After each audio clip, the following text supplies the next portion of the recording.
মাথার উপর নেত্রী মমতা ব্যানার্জি ছাড়া আমাদের কারোর কোনো অস্তিত্ব নেই, এটা জেনে আমরা কেউ ভুলে না যাই।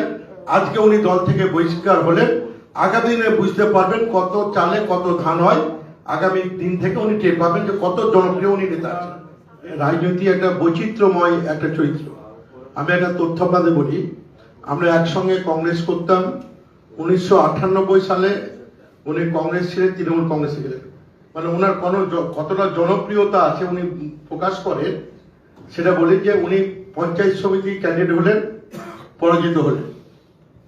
আবার 2000 সালে উনি তৃণমূল কংগ্রেস ত্যাগ করে আবার কংগ্রেসে যোগদান করলেন, ফিরে এসে আবার জেলা পরিষদ ক্যান্ডিডেট হলেন, আবার জেলা পরিষদও দাঁড়িয়ে কিন্তু পরাজিত হলেন।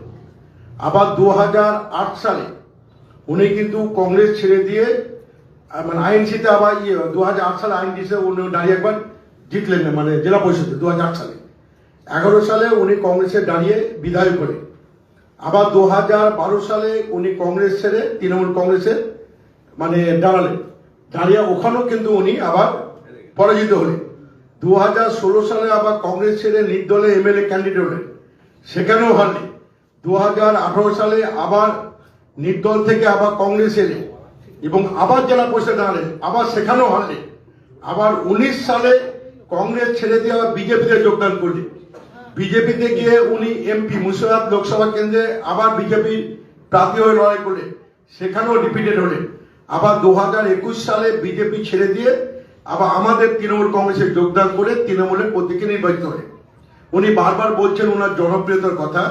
আমি আপনাকে তথ্য দিয়ে পঞ্চায়েত সমিতিতে হেরেছেন, জেলা পরিষদে একাধিকবার হেরেছেন, মাত্র সবে একবার 1.5 বছর জন্য কংগ্রেসের এমএলএ ছিলেন, আর 21 সালে এই তৃণমূল কংগ্রেস জিতলেন। এত জনপ্রিয় নেতা যিনি তার পঞ্চায়েত সমিতি জিততে পারেন না, জেলা পরিষদে বারবার পরাজিত হন, আর এটা তৃণমূল বাদ দিয়ে মমতা যে বাদ দিলে কারোরই কোনো অস্তিত্ব নেই, যে যত বড় নেতা হোক না কেন। এটা আমরা দায়িত্বহীন ভাষায় জানিয়ে দিতে চাই। আমাদের তৃণমূল কংগ্রেসের খাসপুর লোগো আর মাথার উপর নেত্রী মমতা ব্যানার্জি ছাড়া আমাদের কারোরই কোনো অস্তিত্ব নেই, এটা জেনে আমরা কেউ ভুলে না যাই।